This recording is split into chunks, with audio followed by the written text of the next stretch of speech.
I would like to start with a round of introduction. If each of you please could introduce himself just in 2 sentences, who you are and where you come. We come later on what is your business and what you think is AI, but just to introduce yourself. Hi, so I'm Sahir Ali. By training, I'm a computational cancer scientist who's worked in the space of AI and precision medicine. Hello everybody, my name is Alan Smithson. I'm a co-founder at METAVRSE. We're a creation platform for the future of computing. And my name is Yanné Matounet. I run a single family office based out of Dubai, investing primarily in the power sector in Africa, and we have a VC division investing more and more into AI and blockchain technologies.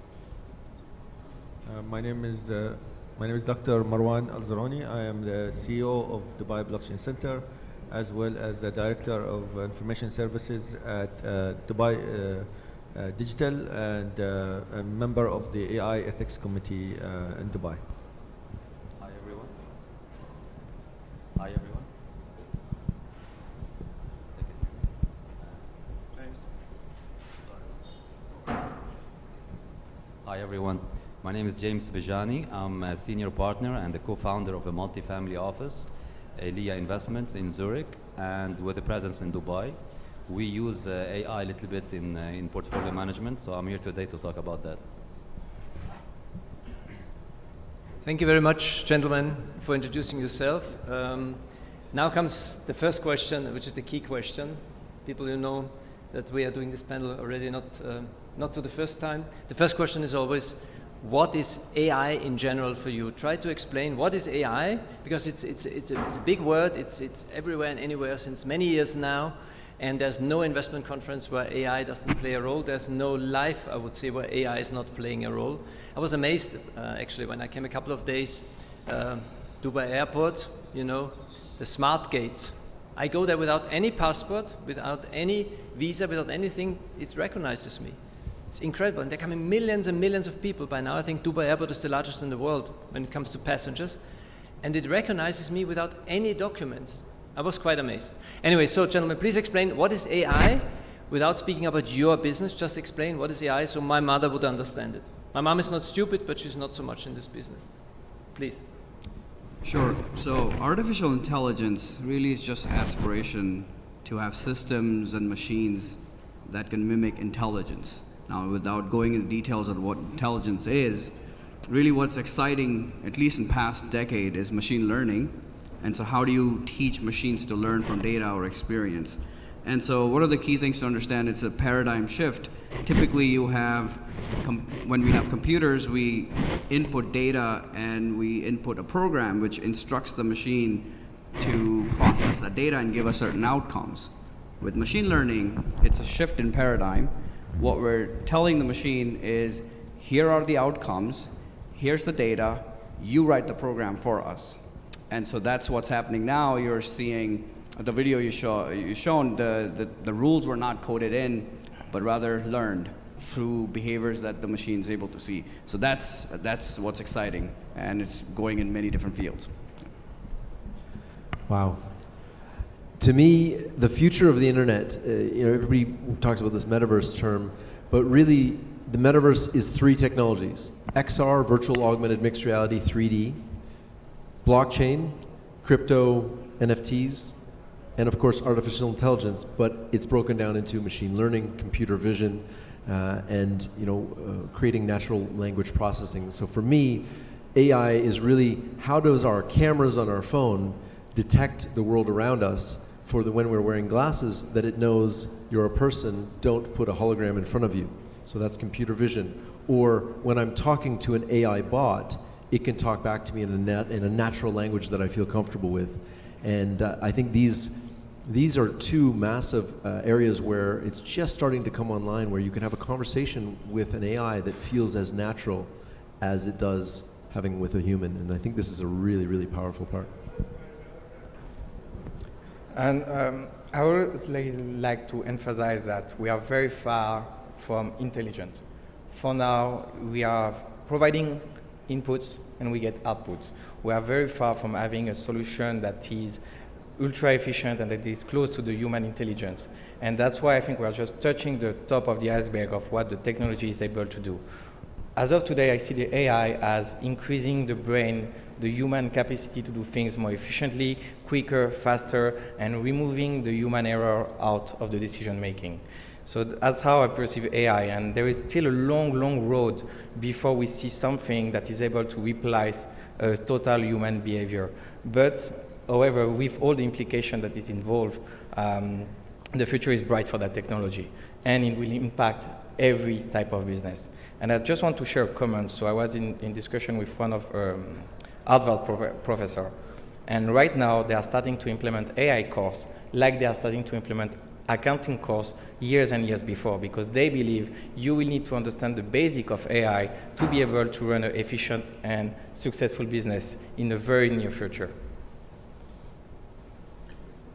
All of them very good explanations, but I'd rather take it in a different way. I think we have to distinguish between AI, as we know it, as it's mostly referred to as narrow AI or machine learning is what we see at most of the cases that are now live. I think with Dr. Kai Fuli, he said something like a cognitive AI, which I mean is being able to understand something like a book or literature or journals and being able to extract concepts rather than just structured data like narrow AI, which we use, for example, stock trading, analyzing, portfolios and things that are like more like number crunching.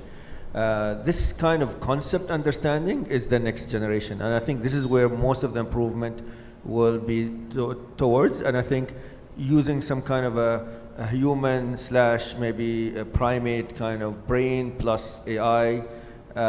With machine learning and things like that, or concept understanding, would be the next generation cognitive intelligence, or sometimes it's referred to as artificial superintelligence. And I think this is where things are heading.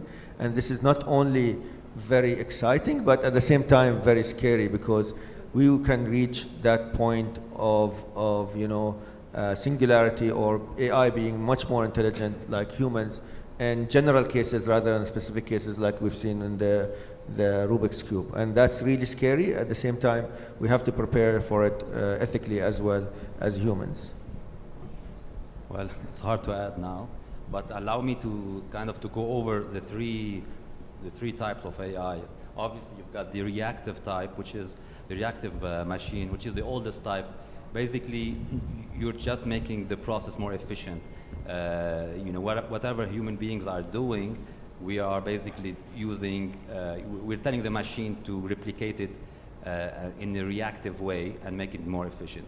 And then you have the other extreme, which is the general AI, which is basically really trying to replace our own thinking and assess or processing information.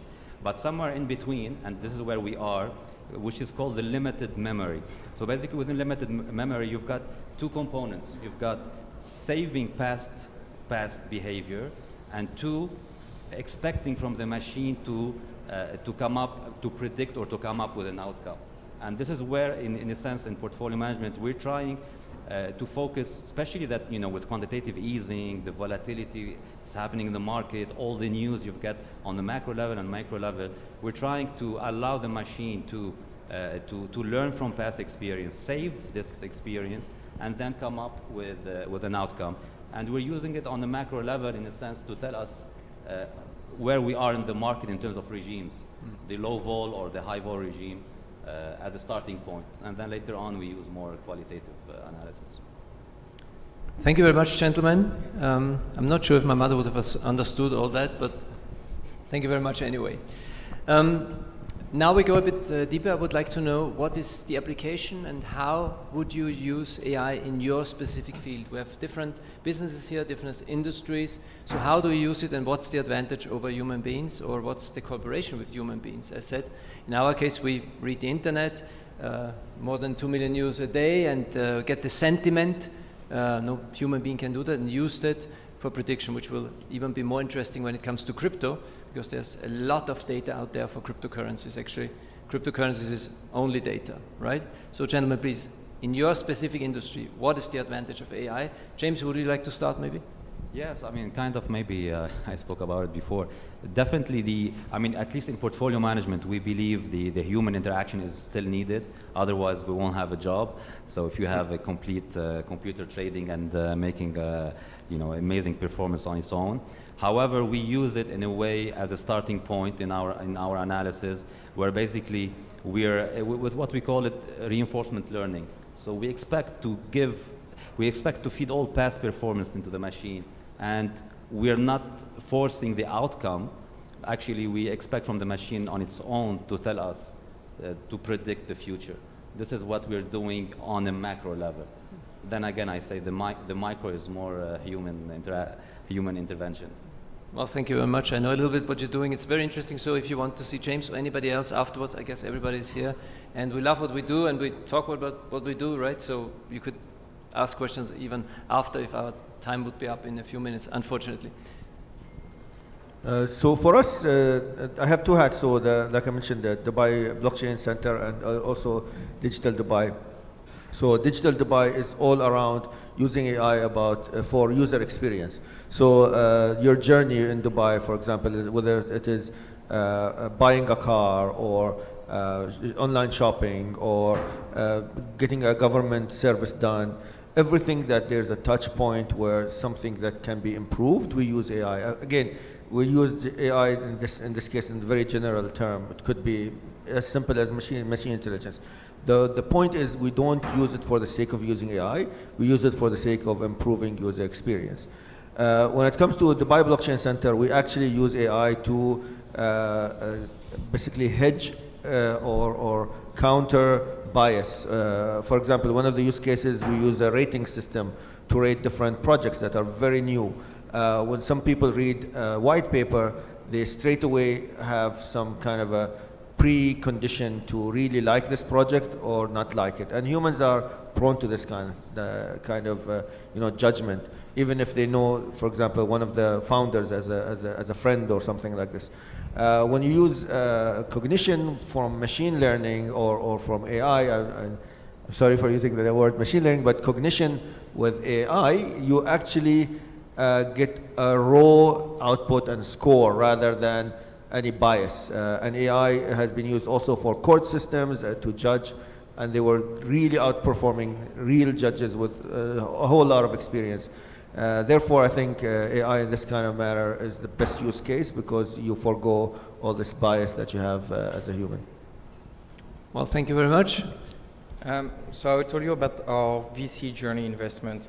So we started VC investment quite early, like 3-4 years ago. And one day we found this Pan-African incubator that was training 3,000, 4,000 AI and blockchain developers. And we started to notice that being new to VC, we were investing in the Me Too style of company. And we started to notice that the Me Too that were coming from this incubator, incorporating AI or leveraging blockchain technology, were way faster and way better at growing than the other Me Too in which we have invested before.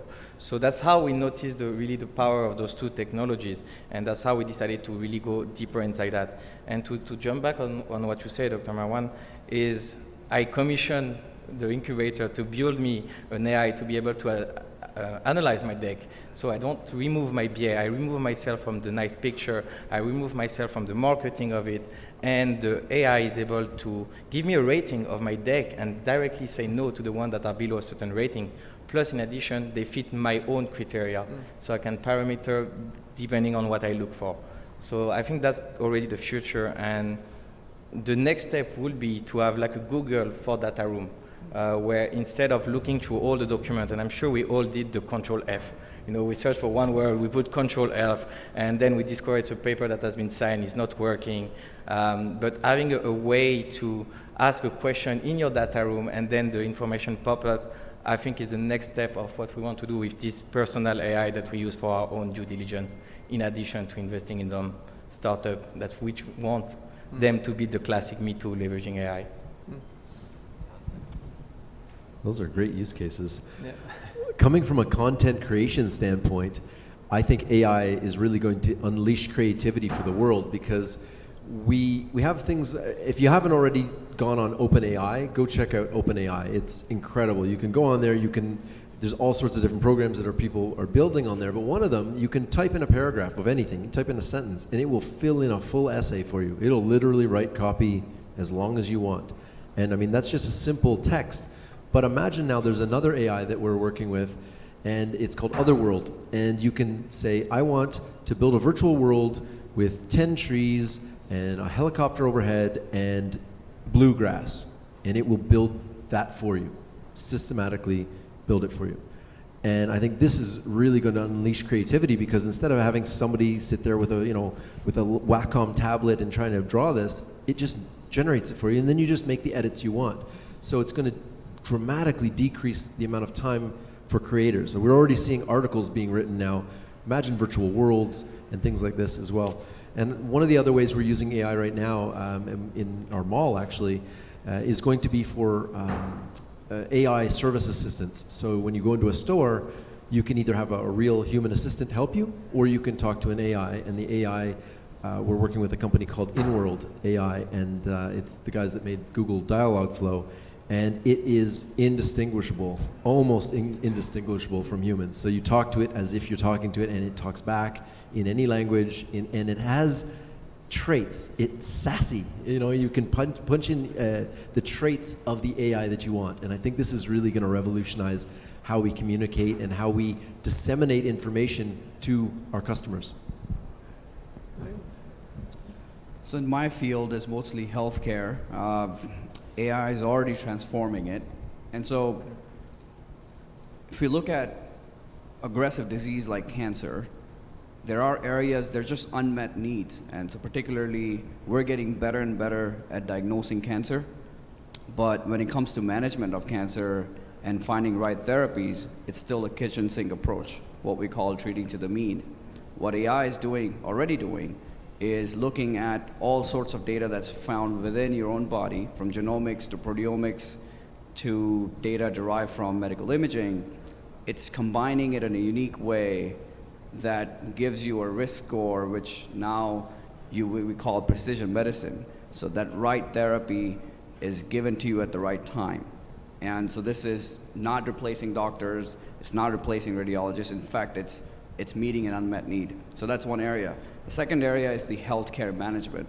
In the United States, if you have a heart attack, from the time you are having a heart attack, within 90 minutes, your artery is going to be open. It's an extremely well-designed system. They'll save you for the most part. But that same system doesn't help you prevent a heart attack. And so in that, so there's an entire sector of digital healthcare apps and AI, which kind of looks at your lifestyle, your own personal data, and kind of helps you prevent some of these chronic diseases that eventually lead to the #1 cause of death. And so those are some of the areas where AI is not promising, but it's also actually making impact right now. Well, thank you very much. I can see there's a lot of know-how here on stage concerning AI, real passion, real using it. And since this is a investment conference, a family office investment summit, investment conference, I would like to give you another piece of advice maybe. In the investment industry, there are many companies now using the word AI in whatever they say. But be careful if a company is investing in AI or really with AI, right? Because we see this every day. We, as I said, we invest really with AI. We use AI like all the other industries do. But in the investment business, there are a lot of people saying, hey, we're the AI guys. And the truth is, they're investing in some companies which are related somehow very far to artificial intelligence. Just a little piece of advice. We have a couple of moments left. I would like to use that, starting again with you, if you don't mind, about how do you see, in a brief sentence, the next 5 years in your industry regarding AI? Next 5 years, I think we're going to get better at giving right therapies at the right time to the right patient. Well, I think in the next 5 years, AI will just unleash creativity in all types of art and music and literature and creating virtual worlds. And I think this is going to just unleash creativity and allow everybody to democratize the creation of art. In the jurisdiction where I evolve, in the next 5 years, I believe there will be less and less need to train certain jobs that are very hard to find and requires a lot of investment in education, and they will be replaced by AI and complement with someone to increase their productivity. And it's very true for the healthcare. I think 5 years is a long time for a prediction, so I'll cut it down to 3 years maybe to be more accurate. I think healthcare would be one of the biggest places that will be improved with AI. The other place, of course, is cryptocurrencies and blockchain technology coupled with AI would be a huge game changer actually for financing projects, for actually getting a very efficient marketplace for everything from commodities to digital assets to everything like NFTs, virtual metaverses and things like that. So I'm very excited for that. I mean, in our space, I believe the trend is obvious. Within 5 years, I see more asset managers or investment managers adopting AI or the limited memory type of AI, simply because first, you've got a lot of liquidity in the system due to central bank printing for the past 11 years. Number two, you see the volatility in all markets, the intraday volatility becoming huge. So in a sense, human beings, we tend to respond slowly. You need at least type of AI to react quickly before, kind of switching regime, before doing your own analysis and taking your time. Well, thank you very much, gentlemen. You made my day in a way, because I believe a lot in AI in the asset management space. That's why we've changed already 4 or 5 years ago all our investment approach. And each of you has said there's a development in your sector. None of you has said, well, it's going to go back, it's going to slow down. Each of you said how it will be in 5 years or 3 years, or no matter what time I would have asked. All of you see the future for AI, and I think that's the truth, and I think that's what's going to happen, and I think that's a very nice way to finalize this panel. James, Can I make one more comment? Yes, please. I want to look out 10 years for just 1 second. I think AI is going to truly revolutionize education at a global scale, because instead of having teachers who have to physically be there, you imagine growing up and you have an AI friend, and the AI friend helps you and guides you. And if you listen to Kai-Fu Lee's most recent book, they describe this scenario where there's 2 students and they're given 2 different AIs, and they grow up with this AI and it guides them through their growing up, their learning, and it helps them. But there's also unintended consequences of this, but I think it's going to truly revolutionize education in ways we haven't even begun to think about yet. Thank you. James, quickly? Yeah, I just wanted to add that the limited memory AI is kind of still cost efficient. We have to keep in mind the general AI, very few guys are doing it, such as your platform, because you need heavy cost. There is a McKinsey paper saying to really you need at least 5 million dedicated to have general AI type of projects to build your mini brain, if we can call it. Well, again, thank you very much. AI is not the future. AI is already here, and the future is going to look great for all industries. Thank you very much, ladies and gentlemen. And thank you, Hussein, for being such a great moderator and for having us here.